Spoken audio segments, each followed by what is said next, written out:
더 큰 문제점은 그런 아담과 하와의 실수와 범죄를 통해서 하나님과의 친밀감이 깨졌다. 또 문제다. 이렇게 말씀드렸습니다. 그러면서 그 하나님과의 친밀감이 상실되면서 우리 인간에게는 세 가지 무지가 찾아옵니다. 자기 자신에 대한 무지, 그리고 하나님이란 존재에 대한 무지, 그리고 내세에 대한 그런 존재에 대한 무지, 이 세 가지의 무지가 생기게 되었습니다. 자기 자신에 대해서 모릅니다. 그리고 또 하나님의 나라, 또 하나님의 존재에 대해서 무지합니다. 인생은 그렇게 세상을 살아갑니다. 공부를 많이 해도, 세상 경험을 많이 해도, 그리고 인격적이다, 참 사람 괜찮다, 그렇게 칭찬받는 사람이라 그럴지라도 정말 자기 자신을 이해하고 있는가? 하나님을 이해하고 있는가? 내세에 대한 깨달음과 준비와 이해가 있는가라고 우리가 이렇게 질문을 할 때 거기에 대해서 정말로 그렇다라고 말할 수 있는 사람은 없더라라고 하는 것이죠. 사람들은 이렇게 타락을 통해서 하나님과의 친밀감이 상실되고 그리고 무지함이 찾아옵니다. 그 무지함 가운데 중요한 것이 뭔가 하면은 내세에 대한 무지가 있습니다. 이렇게 살면 다 되겠지. 뭐 이렇게 한 7, 80년 살면 다 되겠지. 그렇게 살면 끝이겠지. 라고 그렇게 생각하지만 그렇지 않고 우리 인생에 대한 총 결산이 있고 거기에 대한 또 거기에 대한 심판이 있고 그리고 천국과 지옥이라고 하는 그런 내세가 분명히 존재하는데 하나님을 모르는 사람들은 이런 자기에 대한 무지와 하나님의 존재에 대해 무지한 사람들은 이 내세에 대해서도 무지하게 세상을 살아간다라고 하는 것이죠. 내세, 특별히 천국과 지옥을 얘기할 때 우리는 특별히 천국, 내세 그러면은 거기에 대한 어떤 긍정적인 모습도 있고 부정적인 모습도 분명히 있습니다. 천국, 분명히 천국은 좋은 곳이지만은 거기도 부정적인 모습이 있습니다. 여러분 이 말씀 여러분 오해하지 말고 들어보세요. 천국이 있는데 부정적인 모습이 있다. 무슨 그렇게 이율배반적인 얘기를 할까? 제 얘기를 잘 들어보세요. 천국 그러면 분명히 긍정적이고 밝은 면이 있습니다. 거기는 눈물이 없고 곡함이 없고 사망이 없는 완벽한 평화와 완벽한 자유가 있는 곳, 그러면서 아주 긍정적이고 밝은 면이 있는 것이죠. 그러나 천국도 분명히 어두운 면이 있고 부정적인 면이 있습니다. 그것이 뭘까? 그것은 바로 심판이라는 거예요. 심판받아서 그 심판에 합격한 사람은 천국 들어가는 것이지만은 그 심판 속에 그 미달되는 사람들은 천국에 들어가지 못하는 거죠. 그러니까 하나님의 나라가 천국이 존재하고 내세가 존재하는데 이것이 다가올 때 분명히 긍정적인 모습과 부정적인 모습이 분명히 있는 거예요. 그것을 인정하지 않는 사람은 예수를 인정하지 않으면 하나님을 인정하지 않으면 자기가 죽을 수밖에 없는 죄인이라는 사실을 인정하지 않으면 죽을 수밖에 없는 인간을 위해서 하나님의 아들이 이 땅에서 십자가에서 죽으시고 너를 위해서 온 인류를 위해서 죽었다는 사실을 깨닫지 못하면 하나님의 나라는 심판으로서 다가오는 거예요. 심판으로서. 그러니까는 이 천국도 내세라는 것도 분명히 그것이 존재하는 것이고 거기에 대한 깨달음이 있어야 되지만은 그 내세도 분명히 긍정적인 모습과 부정적인 모습, 밝은 면과 어두운 면이 공존하고 있다는 것을 우리는 인정해야 되는 겁니다.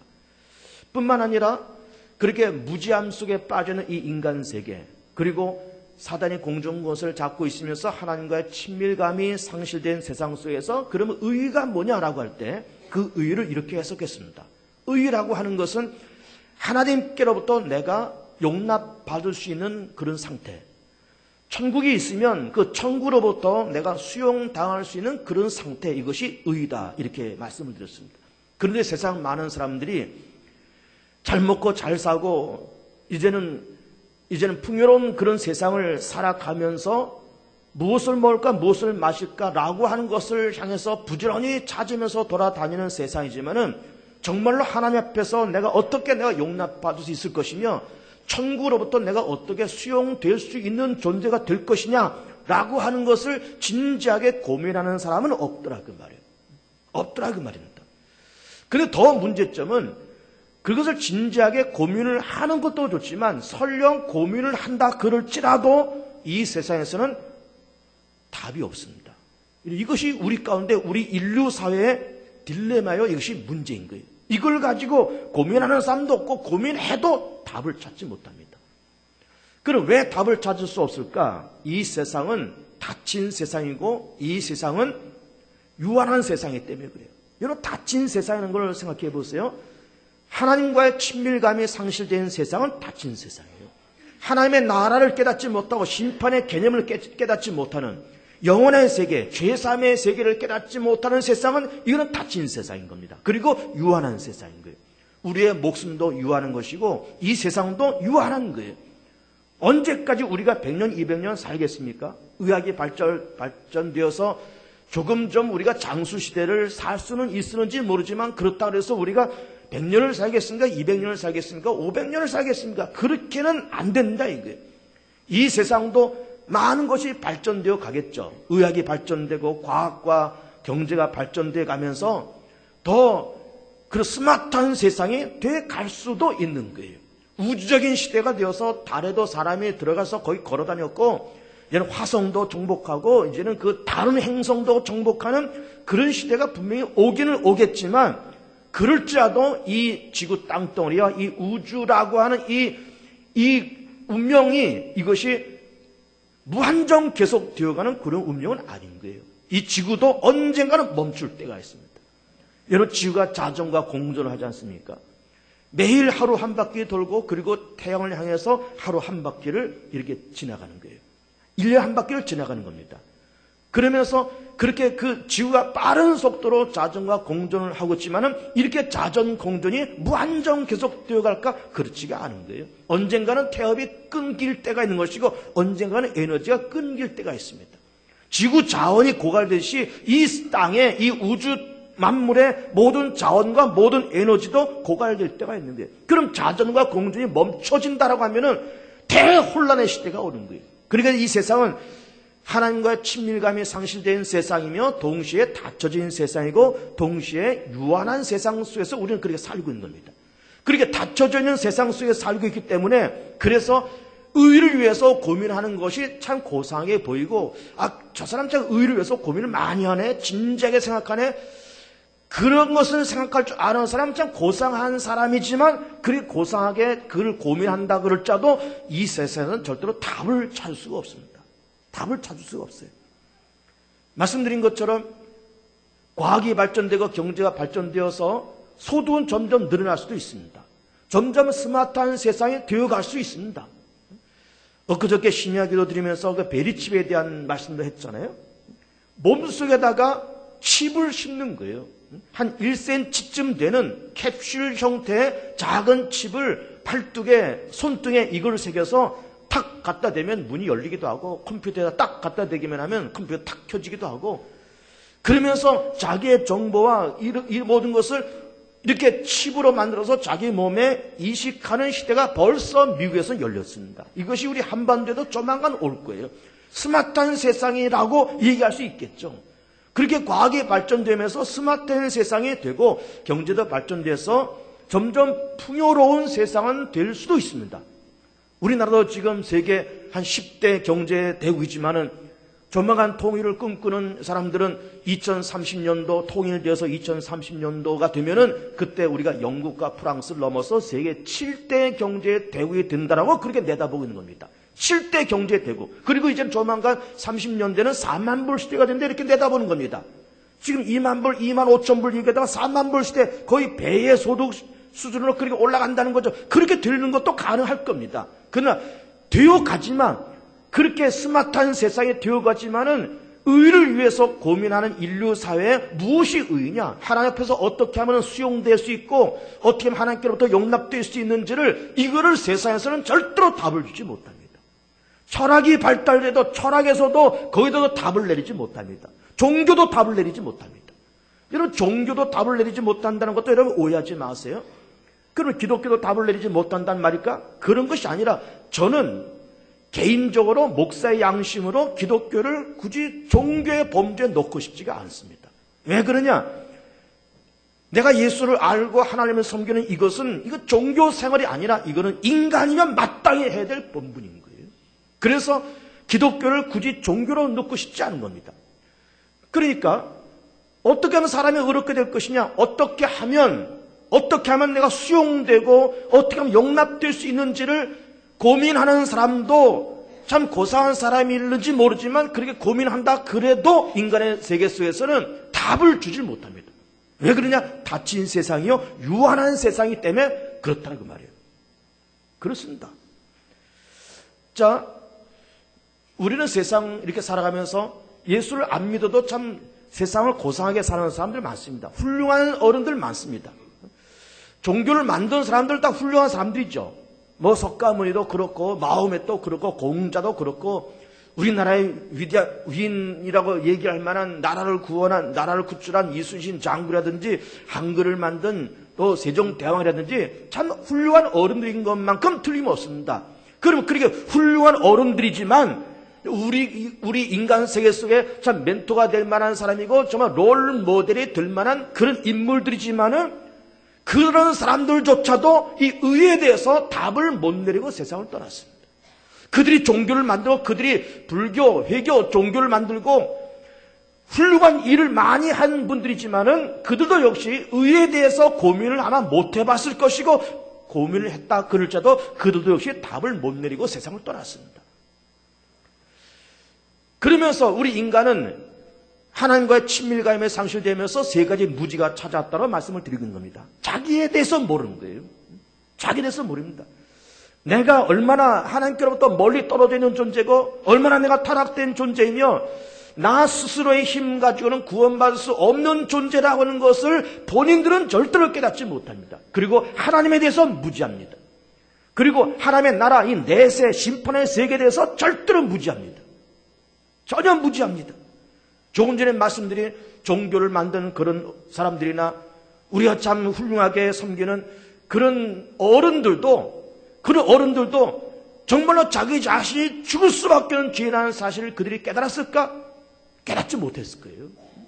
불교를 일으킨 석가모니도 회교를 만든 마호메도 한글을 만든 훌륭한 어른 세종대왕 어르신네도 나라를 구출한 그런 이순신 장군도 훌륭한 어른들이 좋은 업적을 남겼지만 그 자신이 버림받은 존재요, 죽을 수밖에 없는 존재요, 하나님 앞에서 떳떳하게 설 수 없는 존재라고 하는 그 자아인식이 그분들 가운데 있었는가라고 물으면 없었을 겁니다, 분명히. 그리고 하나님의 존재를 알았을까? 몰랐죠. 내세를 그분들이 알았을까? 모르죠. 모르면서 세상 떠났습니다. 지금도 마찬가지예요. 지금도 예수 안 믿고 교회 안 다니면서도 훌륭하게 고상하게 세상을 사는 사람들 많습니다. 뭐 좋은 학문을 갖고 멋진 스펙을 갖고 뭐 박사학위 한두 개씩 가지면서 대학 강단에서 혹은 뭐 사회 저명 인사로서 기업의 CEO로서 그러면서 여기저기 기부를 하면서 여기저기 강연을 하면서 참 사람들한테 존경받고 참 박수받고 참 훌륭한 어른이다, 참 공부 많이 한 우리 사회 참 표상이 되는 사람이다 라고 그렇게 인생을 사는 사람들 많지만 그들에게 정말로 물어보면서 당신이 죽을 수밖에 없는 죄라는 사실을 당신이 아느냐라고 물을 때 안다라고 말할 사람이 없는 거예요. 하나님의 존재를 아느냐라고 물을 때 안다라고 말하는 사람은 없는 것이고 그렇게 닫힌 세계 속에서 유한한 세계 속에서 살면서 이 세상의 학문과 이 세상의 지식은 많아서 스마트한 세상을 만들고 스마트한 세상을 즐기며 누리면서 그렇게 사는지 모르지만은 정작 인간이 너 자신이 누군지를, 하나님이 있는지를, 내세가 있는지를 본인들이 알고 그것을 시인할까라고 그렇게 우리가 묻는다 그러면 그것을 아는 사람은 많지가 않은 겁니다. 많지가 않은 거예요. 많지가 않은 것이라 없지요. 의로운이 하나도 없다 하시니까 없지요. 없습니다. 절대로 없습니다. 그런데 우리는 이렇게 세 가지의 무지함 속에서 나를 모르고 하나님의 존재를 모르고 그리고 내세를 모르면서 그렇게 세상을 살아갈 때 이 모르는 세상 속에서 우리가 의의가 필요한데 어떻게 하면 내가 수용되고 어떻게 하면 내가 용납될 수 있는가라고 하는 것이 중요한데 이것을 고민하는 사람도 없고 고민한다 그럴 때도 이 세상은 답을 못 주는데 그래서 이 답을 가지고 이 땅에 내려오신 분이 바로 예수님이신 거예요. 그러니까 이 세상에서는 답을 찾을 수가 없어요. 문제는 제기할 수 있죠, 도대체. 도대체 사람이 어떻게 하면 어렵게 되느냐? 문제는 제기할 수 있겠죠. 어떻게 하면 우리가 좀 내세가 있다 그러면 그 좋은 세상 내세 그럼 도대체 어떻게 들어가는 거야? 문제는 제기할 수 있겠지만은 이 세상은 답을 찾을 수가 없습니다. 그 답은 위로부터 주어질 때만이 가능한 거예요. 주어질 때만이. 아버지의 애지중지 여기는 도자기를 팔아먹은 아들에 대한 예를 들었습니다. 이 예를 이미 들었고 이 예를 몇 번 더 들려고 합니다. 적절한 예이기 때문에 그런 겁니다. 다시 한번 반복하면 조상 대대로 물려온 훌륭한 가부가 있습니다. 부잣집입니다. 아버지는 아침 저녁으로 그 도자기를 깨끗한 천으로 닦으면서 그러면서 애지중지하게 이 도자기를 그렇게 관리합니다. 그리고 보관합니다. 껄렁껄렁한 아들 녀석이 바깥에서 뭐 사업한다 뭐 한다 하면서 돈 다 들어먹고 아버지한테 손 벌릴 낯이 없어서 그래서는 그 도자기를 살짝 훔쳐서 인사동 골동 상점에 가서 이걸 팔아먹어서 15개 팔아먹고 그리고 5만 원짜리 모조품을 갖다 놨다. 이 얘기를 제가 했지 않았습니까? 모조품을 갖다 놨어요. 아버지가 그걸 모를까? 왜 모르시겠습니까? 왜 몰라요? 먼 발쳐서 탁 봐도 알죠. 탁 봐도 알죠. 그래서는 이 아들이 바깥으로 겉돌면서 이걸 15개 팔아먹고 그래서는 빚잔치하고 남은 거 그거 가지고 허랑방태에서 그거 얼마나 가겠습니까? 그게 며칠 가겠습니까? 허랑방탕 그 아들놈한테 그 돈 그게 며칠 가겠냐 이게. 술 퍼먹고 노름질하고 여기저기 돌아다니면서 며칠 만에 다 없어지는 거예요. 그래서 또 돈이 없으니까 또 비실비실 또 집에 찾아와서 또 아침에 살짝 나갔다가 저녁에 늦게 들어오고 아버지랑 마주칠까봐 살짝 피해 다니고 밥 차려달라는 용기가 없으니까는 지가 찾아가서 딸그락 그러면서 밥 얻어먹고 그러다가 그것도 며칠이지. 아버지 눈 피해서 며칠 집에 왔다 갔다는 것도 며칠이지. 그걸 끝까지 그렇게 할 수 있겠습니까? 그러니까 집을 뛰쳐나가는 거예요. 뛰쳐나가서 뭐 또 뭘 해본다라고 또 여기서 돈 빌리고 저기서 빌려 사채 얻어쓰고 고리대금 얻어서서 이것저것 한다 그래서 지혜가 있어야 뭐가 되지. 지혜가 있고 분별력이 있고 사람의 생각이 있어야 뭐가 되는 거지. 아무런 생각도 없고 지혜도 없고 준비성도 없고 인간성도 안 좋은데 인간성도. 그래 뭘 하겠습니까? 또 금세 다 들어먹고 또 빚더미 앉아서 그러고 있으니 그래서 우리는 그렇게 앉아있는 그 아들이 그가 어떻게 하면 내가 아버지로부터 용납되고 어떻게 내가 내 집으로부터 내가 머물고 사는 내 집으로부터 내가 수용될 수 있는 존재가 될까라고 고민을 하는 것도 사실은 좋지만 고민해도 본인에게는 답이 없습니다. 여러분 이게 중요한 거예요. 고민해도 답이 없습니다. 그 답은 오직 아버지가 손을 내밀 때만이 그 답은 가능한 거예요. 위로부터 하나님의 손을 내밀 때만이 가능한 거예요. 인간 세계에서 인간이 아무리 의를 찾으려고 돌아다녀도 어떻게 하면 수용될까 어떻게 하면 용납될까 아무리 돌아다녀도 이 세상에서는 질문하는 사람도 없고 질문한다 해도 이 세상은 답이 없는 거예요. 위로부터 주어지지 않으면 아버지가 손을 내밀지 않으면 본인은 절대적으로 불가능한 겁니다. 우리는 누가복음 말씀 보면 탕자의 이야기가 나오는 것 아닙니까? 그러면 누가복음에 있는 탕자의 이야기와 제가 예를 들고 있는 아버지 도자기를 팔아먹은 그 아들의 이야기가 상당히 흡사하잖아요. 흡사한데 누가복음 15장에서는 어떻게 그 말씀이 전개되는가 하면은 그 아버지 재산을 나가서 유산 가지고 다 허락받게 먹었다는 것 아닙니까? 스스로 뉘우쳐 그러면서 아버지 집에는 양식 풍족한 일꾼이 얼마나 많냐? 난 여기서 주로 굶어 죽는구나. 그러면서 아버지께로 왔더니 아버지가 막 그냥 뭐 끌어안고 뭐 반지를 끼우고 그 소잡아서 잔치를 했다는 것 아닙니까? 그래서 해피엔딩으로 끝나는 것 아닙니까? 그런데 우리 그 누가복음에 있는 그 탕자의 말씀을 한번 이 말씀을 쓱 한번 뒤집어 봐요.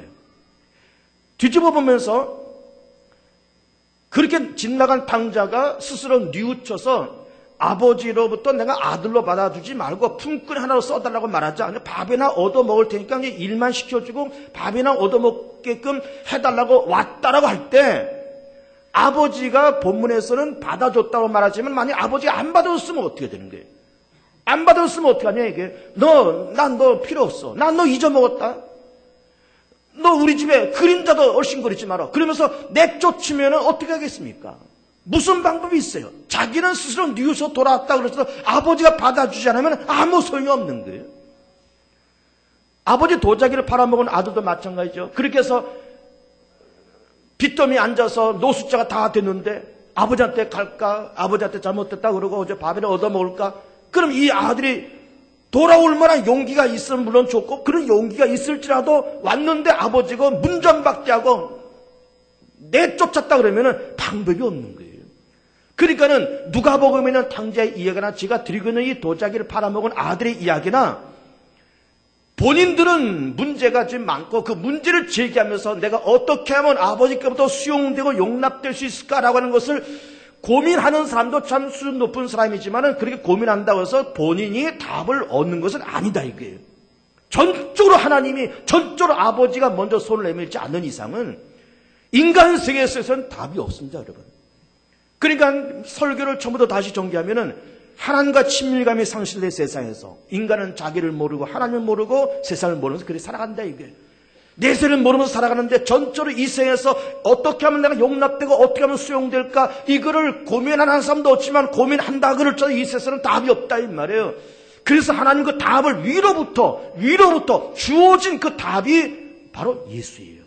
주어진 답이 예수예요. 오늘 본문 21절 말씀 보시면 이는 그가 자기 백성을 그들의 죄에서 구원할 자이심이라 이렇게 말씀하고 있어요. 구원할 자이심이라 이 말이 뭘까요? 예수가 이 땅에 오셨는데 그 예수가 이 땅의 모든 문제를 해결할 답이다 이게 답. 답이다 이게 답. 왜 답일까? 왜 예수가 답일까? 왜 예수가 답일까? 또 예수가 답이면 그럼 예수를 믿고 예수를 인정한다 그럴 때 그러면 그 인정한다는 것은 무엇이고 그걸 믿는다는 것은 무엇일까? 이런 얘기를 계속 해나갈 겁니다. 다음 주, 그 다음 주 계속 해나갈 겁니다. 그래서 믿음 시리즈로 지금 가고 있는 겁니다. 그럼 왜 예수가 답이냐 이거예요. 그 이유는 첫 번째는 그 예수는 바로 하나님이신 거예요. 여러분 이게 이해가 됩니까? 하나님이 세상을 만드시고 타락한 세상, 병든 세상, 하나님과 친밀감이 상실된 세상을 구원하시려고 그러면서 의를 위해서 의를 찾으려고 하는 그 인생들에게 믿음을 주시면서 정말 의를 얻도록 답을 가지고 오신 분이 예수님이신데 그 예수님이 곧 하나님이신 거예요. 여러분 이게 이해가 돼야 됩니다. 하나님이 당신이 만든 세상에 인간의 초라한 몸을 입고 이 땅에 오신 겁니다. 하나님이 이 땅에 오시는 거예요. 갈릴리 물리를 걸으신 예수 바로 하나님이셨던 거예요. 오병이어 물고기 2마리 떡 5덩어리 5,000명을 먹이신 그 예수 곧 하나님이신 거예요. 당신이 만든 세상을 구원하시려고 당신이 만든 세상을 다시 한번 새롭게 해가시려고 답을 주시려고 이 땅에 몸소 하나님이 이 땅에 찾아오시는 거예요. 놀라운 얘기 아닙니까? 하나님이 당신의 세상에 찾아오는 거예요. 나사렛에서 아버지 요셉과 함께 나무를 가지고 책상을 만들고 걸상을 만들고 그랬던 그 초라한 나사렛 청년이 바로 하나님이셨던 거예요. 십자가에 매 맞고 고통당하고 로마 군인한테 채찍 맞고 못 박혔던 그분이 바로 하나님이셨던 거예요. 하나님이 이 땅에 내려오신 거예요. 그래서 예수님께서 나를 본 자는 아버지를 보았고 내 안에 아버지가 있고 아버지 안에 내가 있다고 말씀하시는 거예요. 놀라운 얘기 아닙니까? 그래서 우리는 믿음이라는 것을 계속 말씀드리면서 2000년 전 가나안 땅, 그 작은 땅, 초라한 베들레헴 땅에서 태어나시고 나세에서 목수일을 하시면서 그러면서 병든 자를 치료하시고 죽은 자를 고치시고 물고기 2마리 떡 5톤을 5천 먹이시면서 12바퀴 남기시고 부패한 유대 사회와 부정한 그 로마 사회를 그것을 질타하면서 결국 인류를 구원하시려고 십자가에 달린 그분이 바로 하나님이셨던 거예요. 놀라운 사실인 겁니다. 하나님이 이 땅에 찾아온 사건, 하나님이 당신이 세상에 찾아온 사건, 바로 예수 그리스도예요. 예수가 바로 하나님이시라는 거예요. 그러므로 예수가 주임을 고백하고 그러면서 마음으로 믿어 의에 이르고 입으로 신하여 구원을 받는 까닭은 그렇게 이 땅에 오신 그 인간 예수가 바로 하나님이시라는 그 사실을 깨달을 때, 이게 깨달아질 때, 이게 믿어질 때, 그때 의가 찾아온다는 거죠. 그때 의가 찾아온다는 거예요.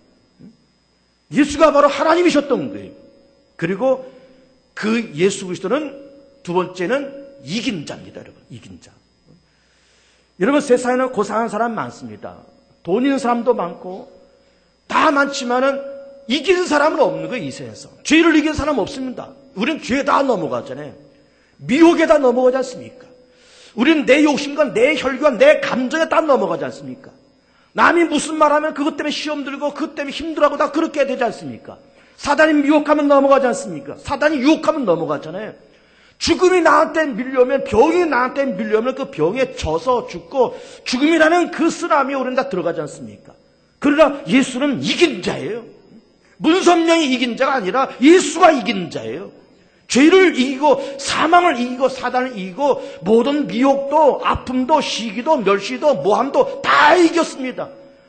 가룟 유다의 배신도 이기고 빌라도의 거짓된 재판도 이기고 외식하는 바리새인과 서기관들의 그들의 질타와 그들의 모함과 그들의 고소도 다 이기고 죽음도 이기고 무덤에서 사흘 동안에 그 축축한 땅에서 있었던 것도 이기고 사흘 만에 부활하시면서 그러면서 승리자로서 이긴 자로서 우리 가운데 계시는 거예요. 그래서 예수가 답인 겁니다. 답이에요. 그래서 예수께서 하시는 말씀이 내가 곧 길이요 진리요 생명이 나로 말미암증으로 아버지께로 올 자가 없다 할 때 그 길이 뭔가 하면 답을 얘기하는 거예요. 내가 답이다. 내가 길이요 진리요 생명, 내가 답이니 나를 통해서 아버지께로 올라오고 나를 통해서 하나님 나라로 올라오라고 말씀하시면서 답을 우리 가운데 말씀을 하시고 있는 겁니다. 그래서 그 예수를 알 때 우리가 내가 그제서야 발견되는 거예요. 그제는 나를 몰랐습니다. 그냥 우리는 세상에 살면서 인간은 존엄한 존재고 인간은 어떤 자율성 있는 존재고 만물의 영장이고 우리 그렇게 배웠습니다. 언제 우리가 세상에서 어려서 학교 다니면서 사회를 공부하고 그걸 공부하면서 인간은 하나님의 피조물이고 죽을 수밖에 없는 죄인이라는 사실을 우리가 학교에 다니면서 어려서 언제 배웠습니까? 이건 아무도 말해주지 않아요. 그런데 예수를 알고 보니까 예수가 십자가에 죽는 그 모습 보니까 그래, 죄의 값은 저런 거로구나. 죄를 지면 저 주는 것이고 나도 죄인인데 그러나 예수는 죄가 없습니다. 불구하고 내 죄를 대신 담당하시고 죽으셨으니 그래, 인간은 하나님의 피조물이고 인간은 죽을 수밖에 없는 존재고 인간은 배우고 스펙이 많고 별별 학문과 화려한 이력을 갖고 있다 그럴지라도 인간은 하나님께로부터 지은 피조물이고 인간은 그럼에도 불구하고 타락한 존재요, 스스로 구원받을 수 없는 존재라는 것을 깨닫는 것은 바로 예수를 알 때 이걸 깨닫더라 그 말이에요. 공부를 많이 하고 스펙이 화려한 사람들이 자기의 이력을 자랑하고 자기의 화려한 스펙을 자랑할지라도 죽을 수밖에 없는 죄라는 사실을 그들이 고백합니까? 고백하지 않습니다. 모르고 그걸 고백할 줄 모르는 거예요. 그리고 하나님을 발견하니까 절대로 발견하지 못하죠. 하나님 창조된 세계를 발견하니까 절대로 발견하지 못했죠. 산을 가면서 산은 산이고 물을 보면서 물은 물이고, 어디서 많이 들은 얘기 같죠? 산은 산이고 물은 물이고, 세상 사람들은 하나님을 모르고 예수를 모르면 그냥 그렇게 보이지만은 산을 바라보면서 하나님의 멋진 작품, 하나님의 창조물, 산사이 흐르는 냇물을 보면서 하나님께서 만드신 아름다운 자연, 인간을 바라보면서 물론 못나고 허물같이로 죽을 수밖에 없는 인생이지만 그 아래 하나님의 형상이 있어서 존엄한 존재라는 것을 발견하는 것은 예수를 알고 예수를 깨달으면서 기독교적인 세계관을 갖고 있을 때 인간도 그렇게 볼 수 있는 겁니다. 인간도 그렇게 볼 수 있는 거예요. 아프리카에 선교를 들어갔던 리빙스턴을 비롯한 많은 선교사들이 무슨 생각을 가지고 아프리카에 들어갔을까? 그 당시만 해도 유럽에서는 아프리카는 이거 저주받은 땅이에요. 흑인들, 까마잡잡한 흑인들, 그 사람들은 영혼이 없는 짐승으로 생각했습니다. 그런데 기독교적인 세계관을 갖고 있는 사람들이 비록 까마잡잡해서 볼품은 없는 흑인들이지만 그 안에 하나님의 형상이 있고 존엄한 인간의 존엄성이 들어있고, 비록 허물같이로 죽을 수밖에 없는 인생이지만 하나님의 형상이 그 속에 있어 그 일그러진 하나님의 형상에 다시 예수를 말하고 예수를 영접하면서 그 일그러진 하나님의 형상이 회복될 수 있다는 것을 믿고 그 복음을 들고 그러면서 아프리카로 들어갔다는 거예요. 노예 해방을 일으켰을 때에도, 링컨 대통령을 비롯한 모든 사람들이 노예를 해방시켰을 때에도 사람들은 노예를 사람으로 보지 않았던 거예요. 아프리카에서 잡아온 그 흑인 노예들 사람으로 보지 않았던 겁니다. 영혼이 없는 짐승으로 생각했던 겁니다. 마음껏 부렸고 마음껏 때리고 죽여도 좋고 팔아도 좋고 없어도 괜찮고 이거는 짐승이니까. 그런데 기독교적인 세계를 가지고 그 흑인들을 바라보면서 존엄한 한 인간이고 하나님의 형상으로 지음받은 인생이고 저도 구원받아야 할 대상인 것을 깨달으면서 그러면서 그 존엄성을 인정해 가면서 그 흑인 노예들을 해방시켰던 거예요. 누가 해방시켰는가? 기독교적인 세계관을 갖고 있는 사람들이 그렇게 해방했던 겁니다. 우리가 예수를 알면 사람도 정확하게 보는 거예요. 이 세상을 바라보면서 하나님 만드신 아름다운 세상, 사랑을 보면서 하나님 만드신 아름다운 인생들, 이름 모를 들풀 하나를 바라보면서 하나님께서 만드신 아름다운 작품, 아름다운 작품. 그러면서 내 영혼이 주를 찬양하나이다. 그 하나님을 찬양하고 하늘을 바라보며 우주를 바라보며 산을 바라보며 물을 바라보면서 하나님 만드신 아름다운 작품, 길바닥에 널브러져 있는 한 노숙자를 바라보면서 버림받은 인생이 아니라 하나님의 거룩한 피조물, 하나님의 형상이 있지만 일그러졌고 예수를 통해서 이 영혼도 구원받아야 될 대상, 이것이 그런 눈을 뜨는 것은 바로 예수를 알 때, 믿을 때 그런 눈이 떨어지고 기독교적인 세계관이 열리게 되는 거예요. 기독교적인 세계관이. 그리고 예수를 알면서 인간다운 삶을 살아가는 인간다운 삶, 도덕적인 인간이 되는 거예요. 왜? 하나님의 나라를 아니까. 하나님의 나라는 부정적인 면과 긍정적인 면이 있다고 말씀드린 것 아닙니까?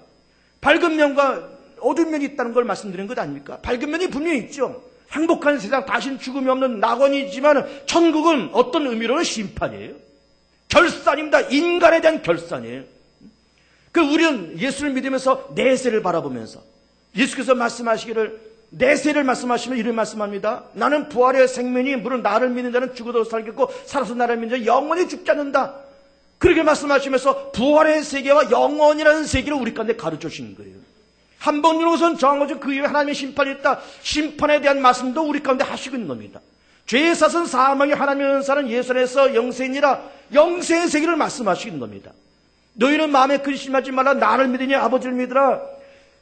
내가 가서 너희 있을 곳을 예비하고 와서 나 있는 곳에 너희도 있게 하리라. 우리가 앞으로 가야 할 곳도 말씀하시는 거예요.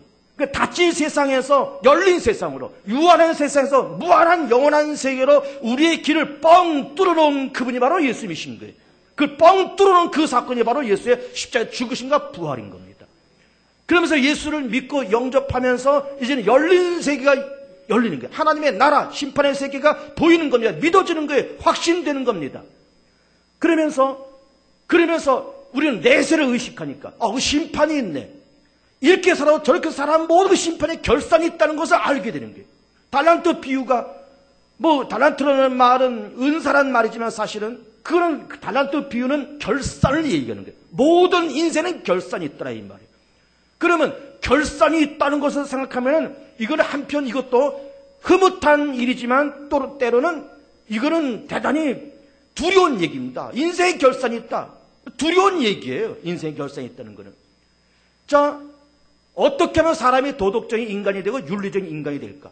우리 학교 다닐 때 바른 생활, 도덕, 국민윤리 이런 거 다 배웠습니다. 교과서 펴놓고 선생님이 바른 생활 시간, 윤리 시간에 그 윤리를 배우면, 그 윤리책을 배우면 사람이 윤리적인 인간이 되는 겁니까? 바른 생활을 1과부터 마지막 과까지 선생님 말씀 다 그대로 들으면 윤리적인 인간이 되고 바른 인간이 되는 겁니까?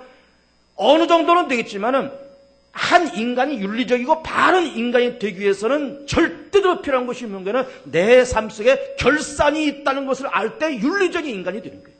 하나님을 의식할 때 윤리적인 인간이 되는 거예요. 하나님이 알고 있고 보고 계신데, 하나님이 다 알고 있고 나는 못 봐도 하나님은 보고 있고 나는 몰라도 하나님은 알고 있고, 오른손 하는 거 왼손이 모르면서 사람은 모를지라도 하나님은 알고 있다 그럴 때 좋은 일을 하면 자부심이 생기는 것이고 나쁜 일을 하면 간이 콩닥거리는 것이고, 하나님을 의식하면 윤리적인 인간이 되는 겁니다. 그러면서 앞으로 결산할 날이 있다. 결산할 때 내가 좋은 일을 하면 좋은 것에 대한 결산이 있고 내가 나쁜 일을 하면 나쁜 것에 결산이 있다 이 말이에요. 결산이 있다는 것을 생각하고 이것을 의식하니까는 사람은 그 예수를 알면서 그 예수를 통해서 결산을 의식하니까는 윤리적인 인간이 되는 거예요. 결산을 의식하니까. 그러면서 도덕적인 인간이 되고 바른 윤리와 바른 생각과 정의를 아는 사람이 될 수 있는 것은 하나님을 알고 내세와 결산을 의식할 때 진정으로 그때 바른 인간, 윤리적인 인간이 그때서 될 수 있더라 그 말이에요. 중요한 얘기입니다. 중요한 얘기. 세상에서 공부를 많이 하는 것이 나쁜 것은 아니고 필요한 거지만 그렇다 그래서 윤리적인 인간이 되는 것 아니에요. 예수를 알면서 하나님을 의식할 때, 내세를 의식하고 심판을 의식할 때 좋은 일을 하면은 자부심이 생기고 나쁜 일은 감히 할 수 없고, 왜? 하나님이 아는데, 하나님이 보고 있는데, 결산이 있는데, 이렇게 하면 어떤 대가가 찾아오고 이렇게 하면 어떤 결과가 올지를 의식하니까는 함부로 세상을 살 수 없고 함부로 죄를 지을 수가 없는 거예요. 그러면서 인간적인 삶을 사는 거예요. 그러면서 하나님을 경외할 줄 알고 윤리적인 인간이 될 줄 알고 그러면서 자기를 발견하고 하나님을 발견하고 세상을 바라보면서 그냥 우연히 저절로 만들어진 세상이 아니라 하나님께로부터 만들어진 아름다운 작품이라는 것을 세상을 통해서 그렇게 보게 되는 거예요. 그 참 아름다워라. 세상을 바라보면서 하나님을 찬양하고 이름 모를 들불 하나를 바라보면서 참 아름다워라 그렇게 찬양할 줄 알고 식구들과 함께 저녁에 모여 앉아서 된장찌개 김치 그렇게 화려한 반찬은 아니지만 거기 함께 식구들이 모여서 앉으면서 그러면서 감사하시는 것은 하나님을 의식하니까 그 안에 하나님과 친밀감이 있으니까 그렇게 되는 것이고 그러나 하나님도 없고 친밀감도 없으면은 된장찌개 하나 김치 하나 먹으면서 무슨 팔째 맨날 풀떼기나 먹으면서 사나 그러면서 세상을 원망해서 사는 거예요. 풀떼기나 먹으면서 산다는 그 마음과 그런 가정과 그렇게 소찬이지만은 된장찌개 놓고 감사하면서 사는 그 삶은 삶의 내용과 색깔과 결과가 다른 거예요. 결과가 다릅니다. 그렇죠? 아이들 앉혀놓고 김치 깍두기 놓고 무슨 저주받은 인생에서 풀떼기만 먹고 사나고 푸념하면서 밥을 먹어봐야 애들이 나중에 어떤 인간이 되나. 그러나 소찬이지만 감사하면서 하나님에 감사하며 기도하면서 먹으면 그 아이가 어떤 인간이 될까? 1년 지나고 10년 지나고 20년 지나면은 감히 쳐다볼 수 없는 사람이 되는 거예요. 전혀 격이 다른 차원이 다른 인간이 되는 거예요. 차원이 다른 거예요. 그냥 여기저기 돌아다니면서 사기나 치고 보이스피싱이나 해가지고 돈이나 빼고 정보나 빼서 팔아먹고 그런 짓이나 하러 돌아다니고 요즘처럼 그런 짓 하러 돌아다니고 그러나 어려서부터 하나님을 아는 존재는 예수를 알아서 자기를 아는 사람들은 하나님이 계시니까는 내세에 있고 심판이 있으니까는 감히 세상을 그렇게 함부로 살질 못하는 거예요. 그저 감사하고 자족하고 하나님을 찬양하고 감사하고 자족하고 하나님을 찬양하고 그러면서 우리는 주일날이 돼서 예배드리고 이게 종교생활이 아니라 했습니다. 기독교를 굳이 종교의 범주에 놓고 싶지 않다고 말씀드린 거예요. 왜? 내가 예수를 믿고 하나님 섬기는 것은 이 종교생활 하는 것이 아니라 그 자연히 사람이면 마땅히 해야 될 본분을 우리가 좀 하고 있는 거예요. 여러분 지금 오늘 2014년 1월 마지막 주일에 와서 11시 예배드리면서 지금 종교 활동을 지금 하고 있는 겁니까, 지금? 종교 활동 한다고는 그렇게 생각하지 않아요. 내가 구원받은 사람으로서 마땅히 해야 될 본분을 지금 하고 있는 거예요. 밥상 앞에 갖다 놓고 감사 기도 드리는 그 모습이 이 종교상을 하는 거예요? 종교 활동하는 겁니까? 그렇지 않잖아요. 그러니까 정말 감사가 우러나서 하는 자연스러운 우리 믿음의 사람의 발로인 거예요. 발로인 겁니다. 예수 그리스도를 통해서 답된 예수 그리스도를 통해서 하나님과 친밀감을 회복하고 윤리적인 인간이 되고 정의를 알고 인간다운 삶을 알며 이 땅과 하나님의 나라에서 유익하게 한 시대 속에 쓰임받는 여러분 귀한 삶 되시기를 축복합니다.